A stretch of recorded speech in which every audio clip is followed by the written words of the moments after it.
Hello everyone, welcome to another exciting episode of Dayspring Discussions. I'm your host, Sean McGahee, and this is a show where we talk about movies, TV, sci-fi, fantasy, comic books. If you geek out about it, we're going to talk about it. You can listen to Dayspring Discussions on iTunes, YouTube, Podomatic, and Patreon, and contact Dayspring Discussions on the Facebook group, Twitter account, and dayspringdiscussions@gmail.com. Well, happy Tuesday, everyone. It is a dreary and little rainy day here in Austin, Texas. A little chilly out. I think they said the temperature is going to drop and it's going to be a little chilly for Halloween on Thursday, but don't worry, of course, the kids don't care about the weather. Last year, we were out, it was pouring down rain, and the kids were still out trying to collect candy, so those little persistent boogers, the cold and the weather will not stop them. But hope you guys have your Halloween plan set. Hope you're ready for a good one. I know I am, and I hope you all have a happy Halloween.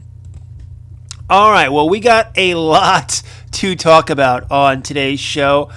First off, of course, Lisa and I sat down on Sunday and watched Star Wars Episode 3, Revenge of the Sith. So we are planning on doing our review for that probably tonight, if I can record it, maybe tomorrow, sometime before the next couple of days, of course. And then this Sunday, we're going to watch Solo, do reviews on that, of course. If you guys have been listening, please let me know what you think. We try to chime in with some of our other knowledge beyond the basic stuff of Star Wars, since we read the comics and the books and all that other stuff. So hope you guys are enjoying that. And if not, hop on board and, of course, share your thoughts online. Well, I am going to be talking quite a bit of Star Wars today, so I figured I would start off with the only non-Star Wars story that I have. But first, I kind of want to put a little disclaimer out there. When the topics of today came up, especially in regards to Star Wars, I was thinking about them, what I wanted to say, how I felt about them, and to be honest, I think today is going to be a day where I'm going to say a lot of stuff that people are going to disagree. Now, thankfully, I don't have a lot of viewers, so there's not a lot of people to disagree with me, but things I've seen online this morning and, have people talking about, I believe that I'm going to say some stuff that people are going to disagree with. And that's fine, Anyone who has a platform such as this or social media, all we can do is be honest, be real, so to speak. I mean, that's all any of us can do in life. And I feel like there are some people out there, both, on YouTube, on social media, even in politics, that feed the mob. And when I say that, they say the popular thing, or they say the thing that going to get most people riled up, and they feed the mob, so to speak. And the sense of clarity, the sense of being level-headed kind of gets thrown out the window when it comes to that. So I try to see things from very much a level head, even though I know there are times I don't have it. But again, I think my opinion on some of these subjects are going to be very unpopular. I totally get it. But I'm going to say them anyway, because, again, all we can do is be honest with each other on this show, in fandom, and in life. So let's just see where it takes us. And, of course, you guys fire back on those social media groups and Gmail account. Let me know your honest opinion. Okay, so yesterday it was announced that we are getting another Arrowverse show.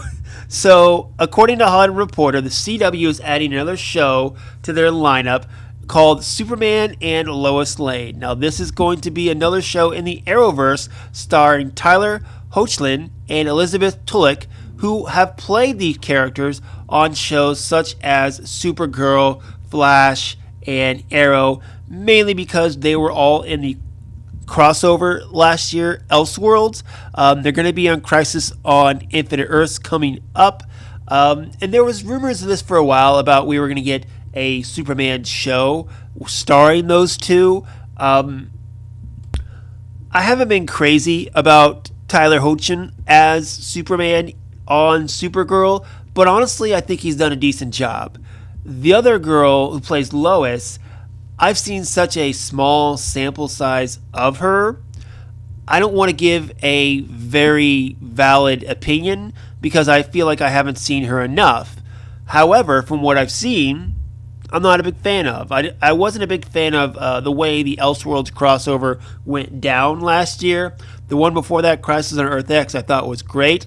Elseworlds, it started out okay, and towards the end, I didn't like where it went. But they're going to be in the Crisis on Infinite Earths, and of course, as we know, Arrow is leaving. So we just added Batwoman. So let's see here. So as of next year, we should get Batwoman, Legends, Flash, Supergirl, Black Lightning, because he's going to be in Crisis on Infinite Earths, which means he's technically part of the Arrowverse as well now, and then Superman. So now we have 6 shows at the end of the year, by the end of 2020, I mean, that we're going to have, unless any of them get canceled, which there's always that bubble, really, because I heard Batwoman's and Supergirl's numbers aren't great. I think the strongest out of all of them is the Flash.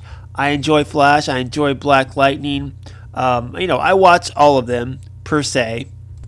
And I put a little asterisk in front of this because I'm behind on my Arrowverse shows. I've been keeping up with Flash and Arrow, but Black Lightning, Supergirl, and Batwoman, I think 3 episodes now behind. I watched the season premiere on all of them, but the only ones I've been keeping up with are Flash and Arrow, mainly because those are the ones that I know are mentioning the events that will tie into Crisis on Infinite Earths coming up. I know all of them will be involved, but right now they're the only ones that are dealing with the stuff that will lead into it. Also, as I've said before, I watch them on the CW app and I get sick of the commercials, honestly. It takes me 55 minutes to watch an episode when I can watch something else in about half that time. So that mixed with the fact that, honestly, they're not that great, okay? In an age where I could go to HBO or Netflix or Amazon, having all these other shows on that I feel are better quality than what the Arrowverse is, I'd rather watch those shows. I mean, I've been on HBO the last couple days, checking out some shows. Silicon Valley just started back up. I've been watching Watchmen, trying to finish off Ballers. And then there are other things on Netflix and other places that I want to try out or try to watch in front of trying to catch up on the Arrowverse shows. Now, I like to find a place where I can maybe watch it without commercials. That's what I've been doing with Star Wars Resistance. I had to search online earlier to try to find a website where I could watch it and, not get a virus and watch it clearly. That's what I might have to do with the Arrowverse shows in order to catch up. But again, Arrow, Flash, Black Lightning, I'll say I like those shows. Supergirl's kind of off and on, and Batwoman, just from that first episode, I was not impressed with. I said I'd give it 3 episodes, so I'm going to watch the next 2 episodes and see how it goes. But again, I watch Titans on DC Universe, and I think it's great. I watch The Boys on Amazon. I think it's great. Watchmen on HBO is becoming very interesting. These shows on cable networks and streaming services have such an edge over a show like Arrow or Flash, where they have to kind of fit within this little parameter and try to be as family friendly and reach as much of an audience as they can. Sometimes it can be annoying, especially the fact that it's 22 episodes or more each season, where on cable or streaming you get 10 to 13 episodes, condensing the season, condensing the story, making everything more compact and not having these stupid filler episodes. I mean, going back to Star Wars Resistance, this week's episode 4, I thought was very much a filler episode. Sure, it served a little bit of a purpose, but for the most part, it was just, one of those Kaz hijinks episodes that I don't like.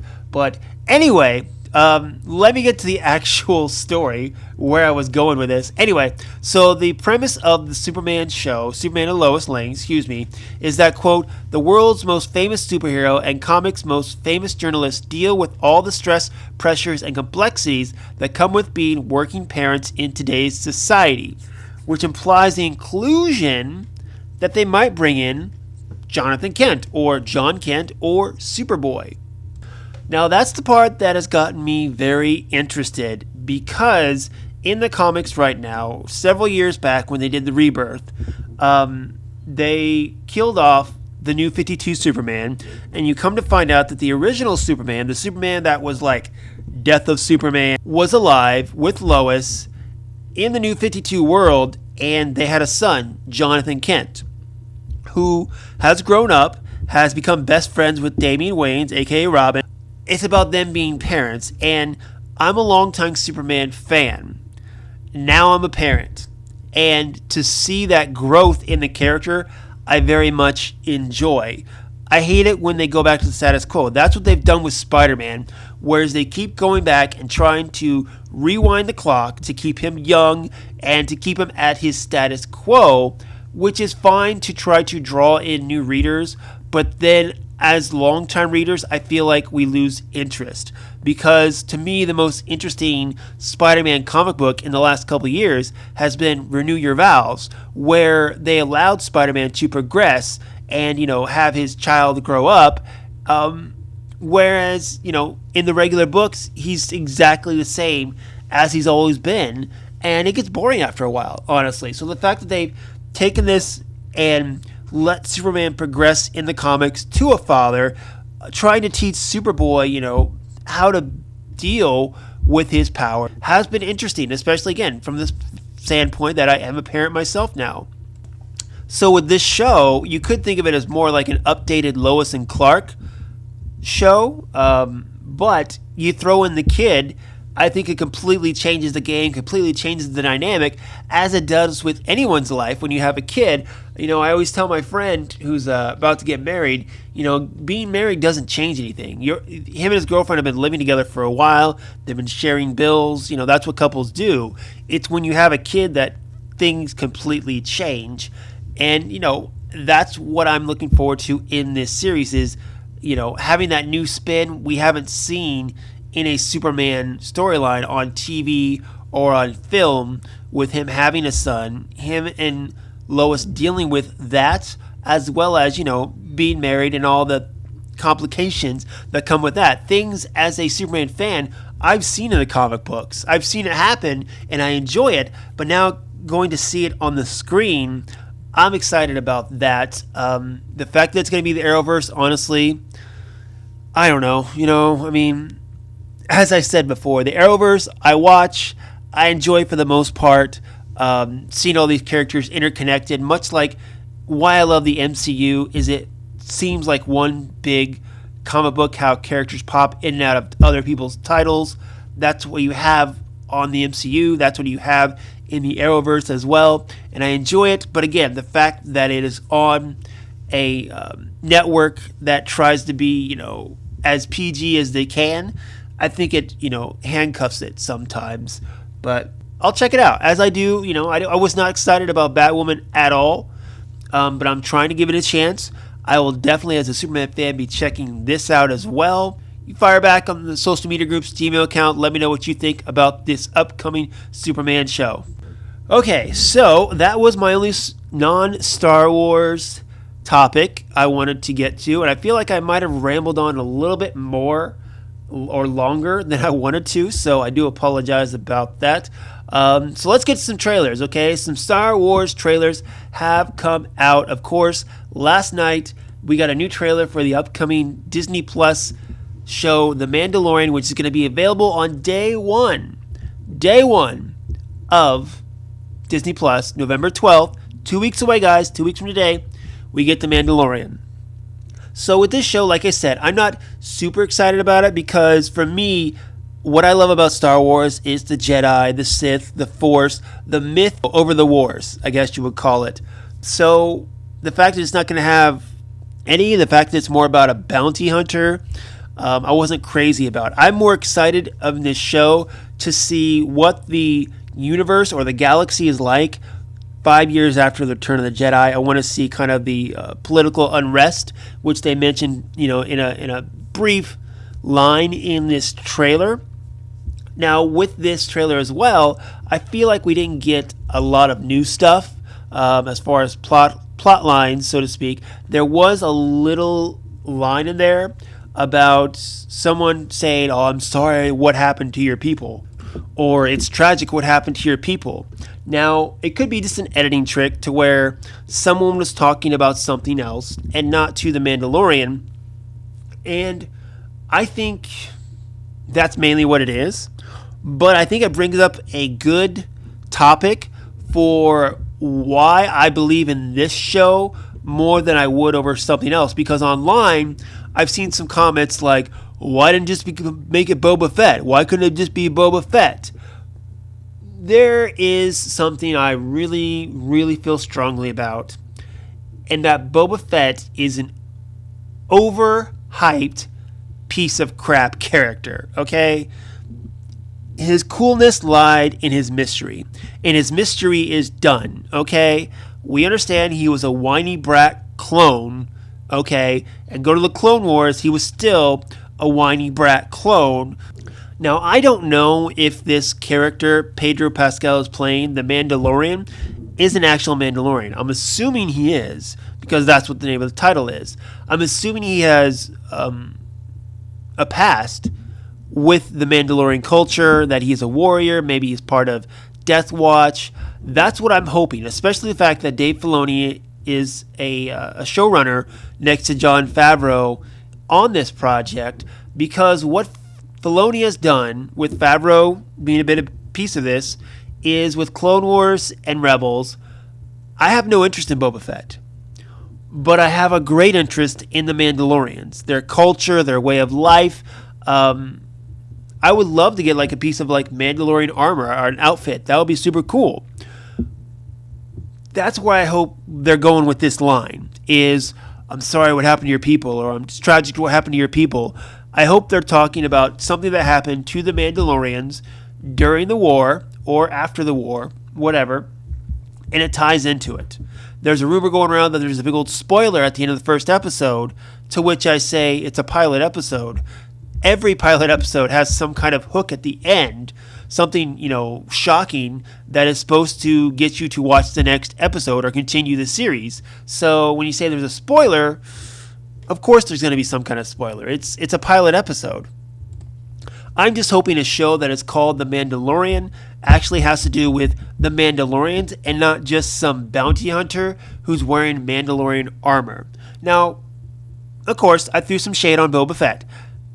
Given that we know Boba Fett's past now, there is a way you could go with it to be a little interesting. The fact that, he lost his father, he is technically a clone, he had to make his way in the universe. There's a way you can go with it, make it interesting. But I have yet to see an angle up on screen or, even in books that makes him more of an interesting character than someone who actually comes from Mandalore.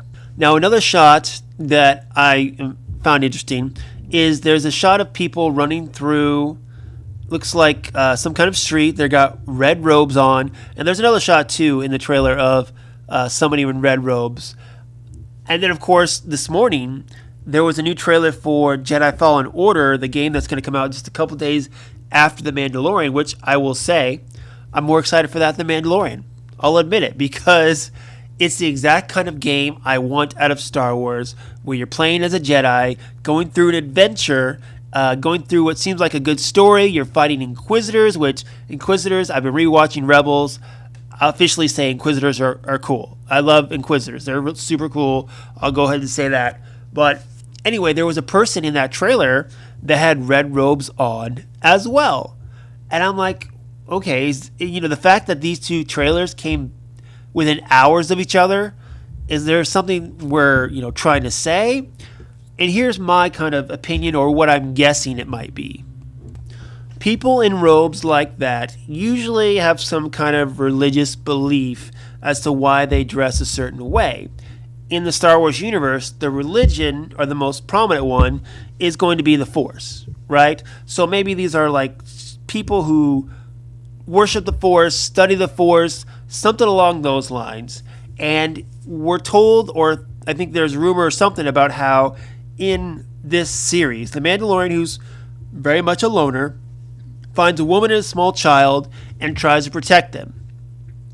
We saw in this picture, or in this trailer, that the woman is dressed in red robes along with some other guy, and then they're carrying the child.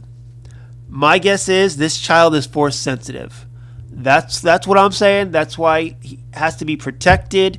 And in a world, 5 years after Return of the Jedi, where there's not a lot of force users, I think that's kind of how it's going to go. That's my guess, of course, just from what I'm speculating off of this trailer and what I've heard about the rumors about the storyline. That's just my guess. And it's very a typical kind of story. I mean, you could name several movies or several TV shows that have something where a loner, meets these people running and the child is special, and the loner who's a little rough around the edges ends up liking the child or the group of people and tries to help them. It's a pretty basic and old story, so it would make sense if on the surface it's what that's about. Also, the look of it, of course, like I said, they're sparing no expense on the way it looks. It looks really good. Even the effects of the creatures looks good. And then, of course, I'm interested in IG-11, voiced by Taika Waititi. This could be, very much the droids in Star Wars lately have really shined. You get kind of a new droid with all the spin-off films and the animated stuff.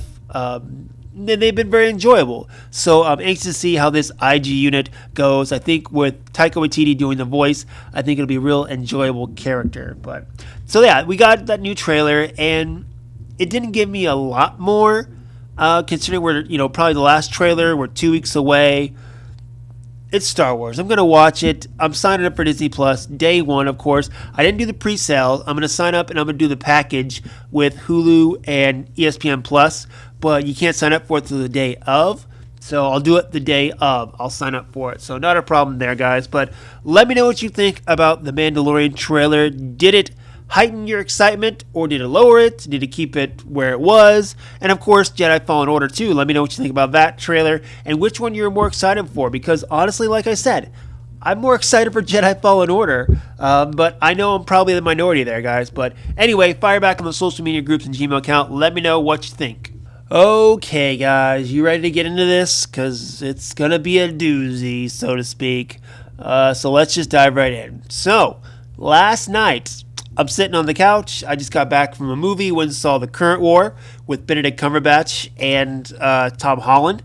And it's interesting enough, of course, this film was supposed to come out 2 years ago before Infinity War came out. So I'm curious if those two worked on that film first before they worked on Infinity War, but I'm not going to get into that right now. But anyway, I got home, watched a little TV, was about to go to bed, jump on Twitter, and what do I see? A story by Deadline that D.B. Weiss and David Benioff, the guys who were the showrunners on Game of Thrones, are exiting their Star Wars trilogy they were supposed to do for Lucasfilm. The first film supposed to come out in 2022. Now, when talking to Deadline, they said, quote, "We love Star Wars.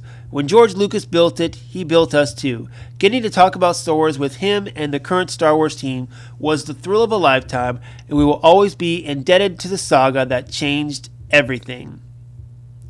Lucasfilm Kathleen Kennedy, the president, also had a little bit to say in regards to their exit. Said, quote, "David Benioff and Dan Weiss are incredible storytellers.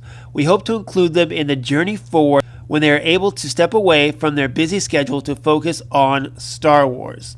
So that's kind of what it is, guys. There was a story that came out, I think it was a couple months ago, that they had signed a $250 million 5-year deal with Netflix to produce content for Netflix. Now, this was way after it was announced that they were going to be working on Star Wars. A couple months ago, we got word that the next set of Star Wars movies, that Star Wars was going to take a break after Rise of Skywalker, going to come back in 2022 with a new trilogy set in a new time, and David Benioff and D.B. Weiss were going to be the producers on it and telling the story and running that whole thing, and we were going to get one every other year, 2022, 2024, 2026, with Avatar films in between those. And I myself, like everyone else, thought about it when they announced the Netflix deal. How can they do both? Because if they're doing a 5-year deal with Netflix, how can they get 3 Star Wars movies made by 2026? And obviously, it can't happen. It puts some questions on their future with either of those deals. And yesterday the shoe dropped. They're letting go of their Star Wars or Lucasfilm deal, and they're going to focus on the Netflix deal. And my guess as to why they made this decision was twofold. One, I think Netflix is going to pay them a lot more money than what Lucasfilm and Disney are. Netflix, loving to spend its money right now to try to prepare for the upcoming streaming battle they're going to have with the other studios in the next couple of years, but that's a separate topic. But then the other thing, the fact, is that they're making their own original content for Netflix as opposed to taking a beloved franchise and trying to add to it to where they will get much less scrutiny and not as criticized for that than they will about making a Star Wars movie. When I hopped online last night and of course this morning, and I looked at the comments, what people were saying, I was one of those people that I enjoyed the last season of Game of Thrones. I thought it went too fast. But when you come to story points and how everybody ended, how the show ended, I don't see a better way to end it, to be honest. I just thought, again, it went a little too fast for what we were used to with the series. A lot of people did not like it, and a lot of people were happy that these guys were not going to be working on a Star Wars movie anymore. And then I also saw comments about how, this is another example of how Kathleen Kennedy, since taking over Lucasfilm, has mismanaged Lucasfilm by picking directors and producers and then them leaving months after they've been announced, and her just, not picking the right people, not getting on the same page. Now, my main thing I thought about when I heard about this was, well, wait a minute. They're supposed to be making the Star Wars movie, the next Star Wars movie after Rise of Skywalker, as coming out in 3 years. What do we get now if these guys are no longer on the project? Now, we have 3 years, so I have no doubt that something can be pulled together, and I have no doubt that something has already been pulled together since then. There's still the question of Rian Johnson. He keeps on saying he's doing his Star Wars movies, but people are kind of questioning that because we've seen no movement on them. And lately, when he's been out promoting his new film Knives Out, he's been kind of murky about kind of his enthusiasm for making Star Wars, or very unclear about when it'll actually happen. So much that some people, and I think I fall in this category too, don't believe he's going to do another Star Wars movie. I won't be shocked if he does, especially after this news. I'm going to put in the column that I feel like Rian Johnson has a better shot of making the Star Wars movie, or making his trilogy or whatever he's doing come to fruition, than it did 24 hours ago. And then, of course, there's the news that came out a month or so ago that Kevin Feige, who is, Marvel Studios president and also chief creative officer now, is going to be producing a Star Wars movie. And some have said that they want him to take over Lucasfilm from Kathleen Kennedy, to get rid of Kathleen Kennedy and Kevin Feige move over and take over Lucasfilm and do with Star Wars what he did for the MCU. That's not going to happen, guys. Okay, he just re-upped his deal with Marvel Studios as chief creative officer, not only looking after the films, but also the television and the publishing as well. He is all in on Marvel, going to the next step in his career where he's taking over more responsibility for Marvel, for Disney, and while he has time to, dabble possibly in making a Star Wars movie, if it were me and I were in his position, you got to think he's already overseen several films at a time, not to mention you're adding TV and comics to it. I don't see how he's going to have time to help produce a Star Wars film, really. Maybe throw in a couple ideas, but man, he's going to be torn like 20 different ways, thinking about 20 different projects. Man, that's got to be tough. He's a master, and if anybody can do it, he can. But with what's put on his plate with Marvel now, I don't see how he's going to have time to think about Star Wars. So this is a lot to go through when it comes to Star Wars films. Other aspect of Star Wars, they got the Disney Plus series coming, TV shows and stuff like that. That feels pretty secure with The Mandalorian, Cassian, Obi-Wan. The films have always, been very fickle since Disney took over Star Wars. Of course, there's the infamous firing of Phil Lord and Chris Miller when they were already halfway through production of Solo. Josh Trank was supposed to do a film that got fired from. Colin Trevorrow, director of Jurassic World, was supposed to direct Episode 9, and then he left the project as well. So there's a lot of, instability in these last couple years of Star Wars films. And this, I think, kind of adds to it. Now, I don't believe this has anything to do with Disney or Lucasfilm saying, oh, the last season of Game of Thrones, was very divisive, so, let's get rid of them. No, I think it had to do with the fact that they got a deal with Lucasfilm, then they got a better deal with Netflix, and they went with a better deal. But now I'm very curious as far as what, they're going to do. What's going on? Who's going to take over? Because, again, I don't believe Kevin Feige is going to be as involved in Star Wars as everyone hopes he is. Honestly, I don't know. Maybe they're going to come out with a movie in 2022. I believe that, no doubt. I believe that. And I believe they still have time to work out what that's going to be. They've been pushing out movies, 2 years at a time, as far as, episode 7, then episode 8, then episode 9. They can do it in 2 years. We still have 3 years to go. I have no doubt that we can still get a Star Wars movie by 2022. I believe we will get a Star Wars movie in 2022. I just don't know what that is now. I don't know who's going to run the show. I don't know what it's going to be about. It's just a giant question mark.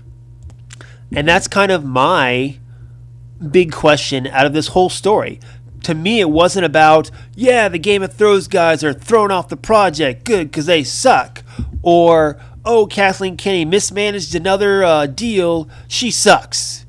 To me, it was, we're supposed to get a Star Wars movie in 2022 with Benioff and Weiss, and now they left. We haven't heard anything from Rian Johnson in a while.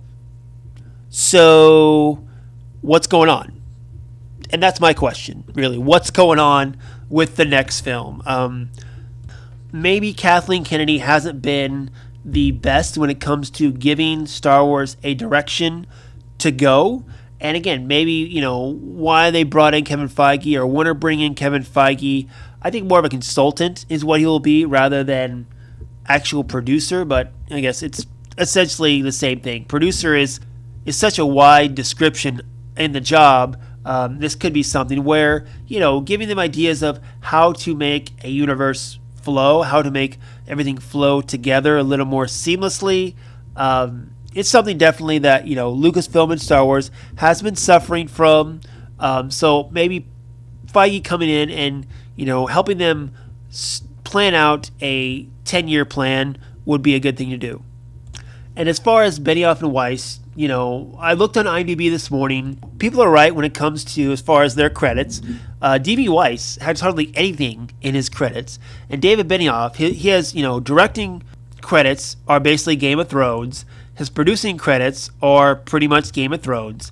His writing credits have more to it, but Troy, The Kite Runner, X-Men Origins Wolverines, Brothers, Game of Thrones, Gemini Man. These are not exactly stellar writing credits, but let's be fair. For 5 to 6 years, maybe even 7 years, people were praising their names. They were said, oh, yes, the Game of Thrones guys, they're totally awesome. I love Game of Thrones. They're great. They can do no wrong. Until the fans decided that they went wrong. And that's what it is. The mob turned against them. They didn't like how it ended. Fans these days don't like how a lot of things end. So they turned against him. Same thing happened to Rian Johnson. They didn't like what they did, so they cursed his name and said he was the worst thing that ever happened to Star Wars. I hate to break it to you guys, but the worst thing to happen to Star Wars was fucking midi-chlorians, okay? Star Wars is a franchise that has seen a lot of ups and a lot of downs. And it itself, I don't believe, have changed that much. It's fandom that's changed. And this is just another bump in the road. And when it comes to Kathleen Kennedy, yes, I think she has mismanaged a little bit of how Star Wars has been doing things, how Lucasfilm has been doing things, and she could use a little advice from someone such as Kevin Feige on how to map out a better plan and to make it a little more solid. However, number one, I don't think a lot of decisions she's been making were hers. Solo was a film that, number one, should have been pushed back, was been asked to push back, but Disney didn't want to push it back. So there's that. Number two, all the films except for Solo made over $1 billion, which is phenomenal. That's a good track record for a studio head. If, one out of four of your films is a disappointment and the other three are huge successes, that's a plus. That's a plus as a studio head, as a producer, as any kind of filmmaker. Trank was thrown off before production started. So was Trevorrow. So was Benioff and Weiss. The only real problem that I ran into was Phil Lord and Chris Miller. And that, from what I hear, is more about them than about the way they were supposed to be doing things with Kathleen Kennedy, or what they agreed upon with Kathleen Kennedy. She's a producer. She's a longtime producer in Hollywood. A lot of people praise her as that and say she's great to work with. She's a great producer. No doubt about that. Producers, for the most part, though, they don't manage a lot with storytelling. George Lucas is a great storyteller. I don't think he's that good of a director. Kathleen Kennedy is a studio head, and before that, she was a producer. Lucasfilm needs a storyteller. And Kevin Feige is that right mixture of producer and storyteller because he's a fan of the Marvel stuff. He's a fan of Star Wars, which I think can make him a good commodity to Lucasfilm. I actually don't believe Kathleen Kennedy is a fan of Star Wars. I think she enjoys Star Wars, like a lot of people enjoy Star Wars, but I don't think she's in the thick of it. I've said this before, I'll say it again, Dave Filoni. The Padawan of George Lucas, the Padawan of the great storyteller, he should be, in my opinion, in there talking about story, along with the Lucasfilm story group, who I don't believe gets utilized enough. This is me on the outside. This is me, from a guy who has never stepped one foot inside Lucasfilm, has never talked to one person running the show, Lucasfilm or Disney or anywhere near that, I don't have all the information. This is just, my uneducated guess, like a lot of us. But from what I see, from the limited point of view that I see, we need a more centralized story. We need people who know what Star Wars is about and love it. There are storytellers, and then there are, producers. There are people who make up the story, and there are people who make sure the story gets told. And she's not the storyteller. So we need a storyteller to come in and give us something solid. Whether it's Dave Filoni, Kevin Feige, the story group, somebody. I'm not going to say she needs to leave at all. I don't believe that at all, because when it comes down to it, what matters is your final product. And in her final product of her run at Lucasfilm, she's in the green. She's not in the red, she's in the green. So you at least got to give her credit for that. So, okay, guys, I think I got to shut up now because I feel like I'm really starting to ramble about this. And I could talk about this all day long as far as, Benioff and Weiss and the current state of the Star Wars films. I'm sure I'll talk about it even more as it progresses. But for me, this whole story about Benioff and Weiss leaving is not about Kathleen Kennedy. It's not about how good the last season of Game of Thrones was. It's about what are we doing now with our 2022 film? Who's going to run it? What's it going to be about? Is it still going to be set in 2022? That's me. That's the thing I'm focusing on most. But time for you guys to fire back because I need to shut up. But fire back, Facebook group, Gmail account. Let me know what you think about this or any other thing. That's going to be it. Guys, go out, enjoy your day, have a happy Halloween, have a safe Halloween, okay? Eat as much candy as you can. I'm not sure exactly what I'm going to be for Halloween. I get to dress up for work, and then I try to dress up too when I go trick-or-treating with my daughter. I don't know. I'll probably make something simple because I haven't been able to find the things I need for the costume I want to do. So I'll probably just pull a couple things together from my closet and do something simple, guys. But that's it. Go out, enjoy your day, enjoy your life, and until next time, may the Force be with us all.